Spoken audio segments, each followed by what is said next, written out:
రామగుండం పారిశ్రామిక ప్రాంతంలో అఘోరి హల్చల్ సృష్టించింది. రామగుండం ఎన్టీపీసీ సమీపంలోని మల్కాపూర్లో ఓ భక్తురాలు ఆహ్వానం మేరకు పట్టణానికి వచ్చినట్లు అఘోరి తెలిపారు.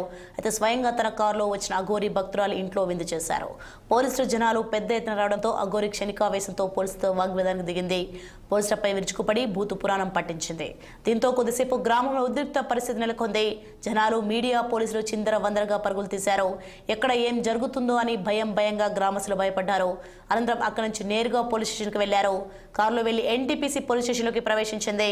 అనంతరం తన శరీరంపై ఉన్న నల్లని వస్త్రాలను తొలగించి స్టేషన్ అంతా కలియదిరిగింది. రాజీవ్ రహదారి పక్కనే పోలీస్ స్టేషన్ ఉండడంతో పెద్ద ఎత్తున జనాలు అఘోరిని చూసేందుకు ఎగబడ్డారు.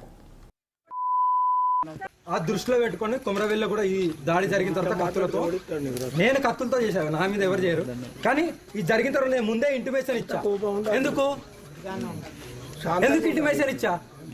ఇంతసేపు శాంతిగా ఉన్నా. నేను ఇంటిమేషన్ ఇచ్చినప్పుడు ఏడికి పోయినావు? నేను I don't care in respect.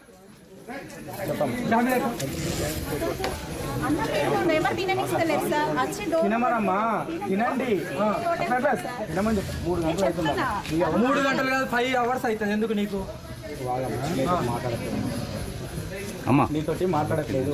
ఎవరితో మాట్లాడతావు? అమ్మతో మాట్లాడు. ఎందుకు మా అమ్మతో ఎందుకు మాట్లాడతావు? నేను అరే నా డివోటీ నీకేం అవసరం అంటున్నా.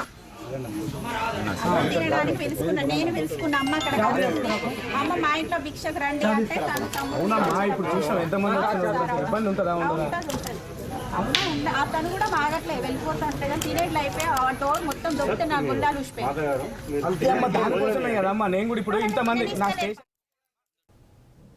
విశాఖ పర్యటనలో